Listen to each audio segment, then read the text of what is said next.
Perkins. I'm going to be hitting the highlights of my e-portfolio for you.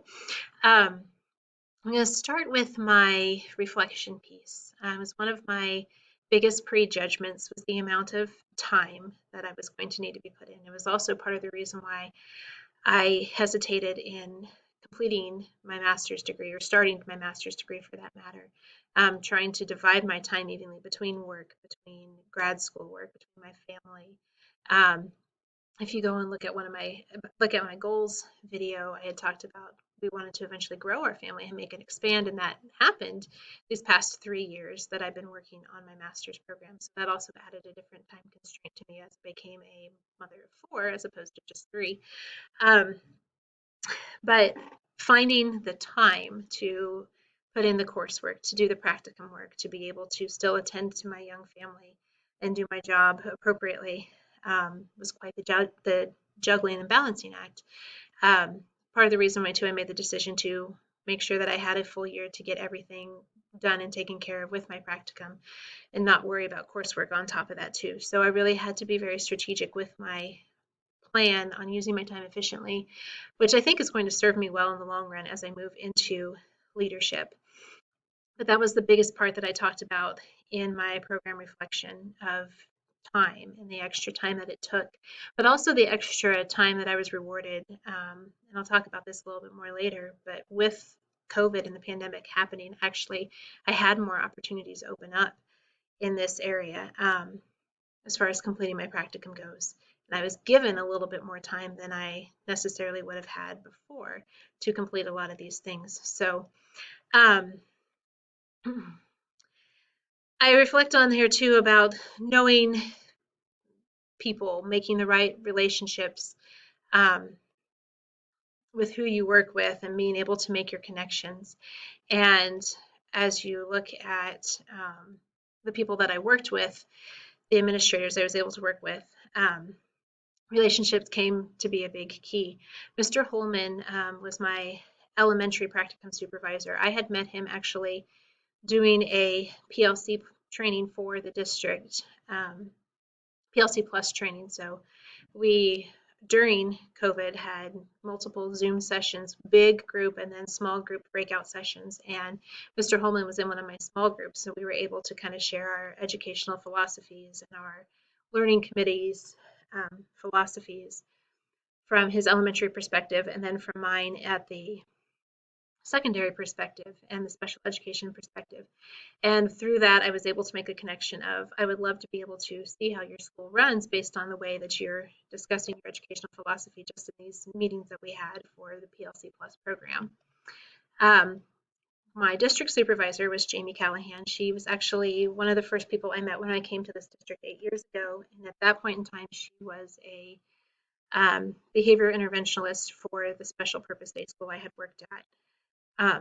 And she was my principal for a couple years before she moved up into central office as the director of student services.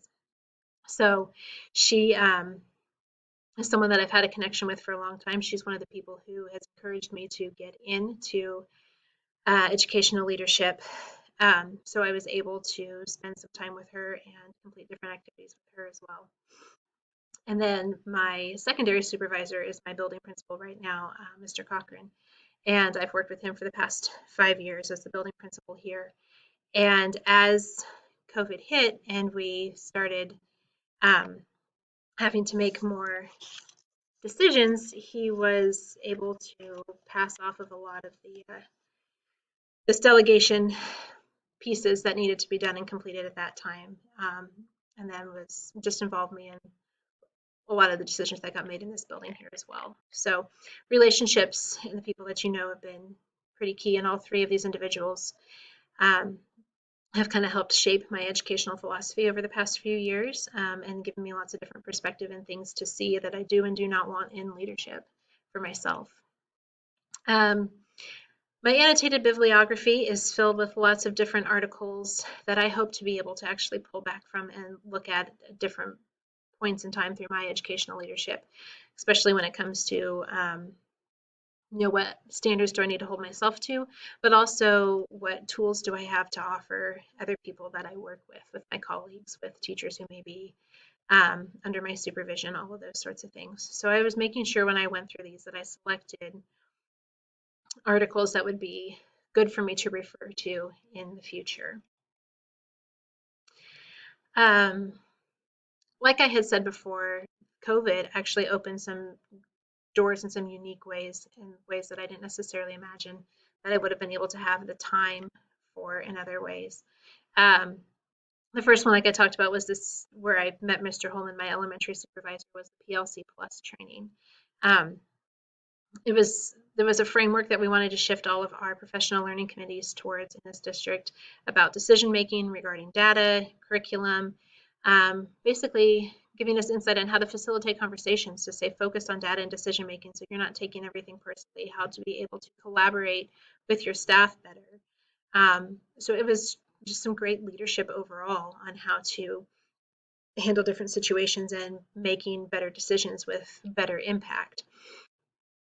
Um, this was so I was able to attend this 14 hours over the course of 4 days, not having to be gone from my classroom. We were remote teaching, but it was a little easier to juggle that and home and be at this training as opposed to if I would have had to do it in person. So that was kind of one of the way that COVID opened up some doors for me. The other way when I talk about things that I did for practicum hours was being able to follow the Board of Education meetings. There were so many different decisions that had to be made regarding COVID-19, pandemic, safety features, policies, making changes. How do we move from being hybrid, which is what most of my district was most of the time, to all on-site learning? How do we give parents and families the option to do online virtual learning? What does that look like? And so each week there were or every other week at the board meetings, there were lengthy discussions on how those decisions got made, who got impacted, what people needed to do differently. So being able to participate in those virtually, because that's how I mean, you can kind of tell from pictures that the people in attendance are fairly sparse, um, given any other sort of time, but it was still an open invitation for people to join in and sit and listen, and then being able to have it recorded and go back and reflect on certain things that were said and watch how they made their decisions was very insightful to me. Some of the elementary activities that I got to do and participate in too, um, that were very impactful. I visited Mr. Holman's school quite a bit to get a sense of their school culture and how they handled assessments. They were using Ames Web at the time to be able to disaggregate their data and make decisions for their school. And they got impacted by the fact that they had to cut out their math intervention time. Something had to give because of the late start that they were going to be employing to get all kids back on site. So the principal was pretty interested about how their math scores were going, and they're actually still continuing to go up, minus the fact that they had to cut out the intervention time. I mean, so their tier one grew, but their tier three also grew, so their tier two kind of shrank in there, and trying to find out the trends that was going on with that. The other unique experience I had was sitting in on an early childhood transition meeting where they try to figure out all of these kids in the early childhood program, where are they going to go next year, which ones need specialized programs. And from that actually came a needs assessment of there are so many kids in the early education childhood transition that need an autism room, a specialized program specifically geared towards autism. And the two programs that the elementary schools already have were totally full. So they had to start, the student services director, Mrs. Callahan, had to be able to propose to the district that they need to open another autism room. This is why. So we looked through, she was involved me in the conversation, but what school would the best be to place this program in, what it would look like shuffling kids around, even busing, and how that would be affected because you had kids who were coming from way across district to a different school because they needed this specialized program. So how would that kind of shift some of the busing numbers and busing costs, and looking at all the different pieces that go into analyzing what opening a new specialized program would look like within the district. So I was very fortunate to be able to get to sit on that and see kind of how those decisions get made with the resources that you have available and being able to shuffle things around to meet the needs of students as they present themselves and need to be. The bulk of my practicum came during doing secondary activities, um, working a lot within my building too. Like I said, we had extra time at the beginning of the year to do lots of professional development. Because of the pandemic and needing to restructure school building, being able to accommodate online learners and on-site learners, um, and then having extra days. We had an intervention day in the middle of the week on Wednesdays where we were able to have more lengthy discussions as a staff. But so one of the things that I did was created our meeting norms and our visual aid for it that everyone has on their desk when we had a Wednesday meeting, so that we were making sure that our conversations were very structured and strategic. Since it was extra time that we had that we didn't normally have without students, we needed to make sure we were using that wisely before we entered our intervention time with the kids, making sure that all of our discussions were professional and student-centered. So that was one thing that I helped my principal develop. And then we worked a lot of um, creating our online point sheets with our students at our special purpose day school to be able to track that more efficiently and use student data more to our advantage. That kind of again came out of our bigger PLC Plus program that we had been trained on over the summer. But I also got to help develop our school schedule, which had to look a little different this year based on whether kids were remote learners, they were here full time, they were at the high school, but the high school was only hybrid schedule, so they had to be here part time when they had high school classes still. Being able to put all of those elements into play with the amount of students we have, the amount of teachers we have, the amount of paras we have, and how we make sure that all of our students' needs are being met. So developing our school schedule and then our student schedule is always a very interesting juggling act here at a special purpose day school. But I was able to work on that. Um, I ran a few of our weekly staff meetings, especially when my principal was absent. Here's an agenda I'd like you to cover, see how you can work through that with the staff, holding them accountable for the norms that we had discussed, but then taking notes, making sure that we got things accomplished.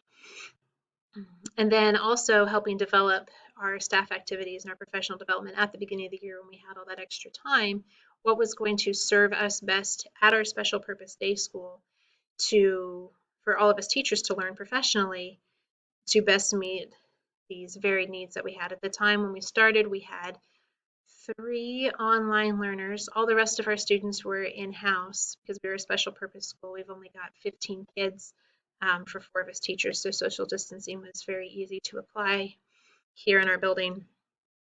And then also balance the kids that were taking classes at our general education high school as well. But what professional development opportunities were going to be best for my entire staff and helping my principal make those decisions and working with my teachers of what would you really like to see, what is going to be helpful for all of us, and working through that together to be able to figure out what our professional development looked like at the beginning of the school year before we started with students a couple weeks later. So those were some of the highlights on my ePortfolio here that you can see. And all the other specific activities are obviously listed on my slideshows and in my activity form and my plan of studies. It was an experience working through this master's program that I wasn't really sure what I was getting into. I was afraid a little bit of the time constraint, how much work it was going to be, but I was able to find a good manageable way to balance it all out. Like I said at the beginning, that was my biggest holdback of even getting into this program and figuring out that I am able to balance all of those things and juggle all those balls, so to speak, and still be fairly successful in my job and at home and with the extra work I had to put in here to this program, kind of gave me a confidence that I can do bigger and better things. Not that there's anything wrong with being a classroom teacher, a special purpose day school classroom teacher at that, but that when I am ready to make that jump, I will have the skills that I need to do so.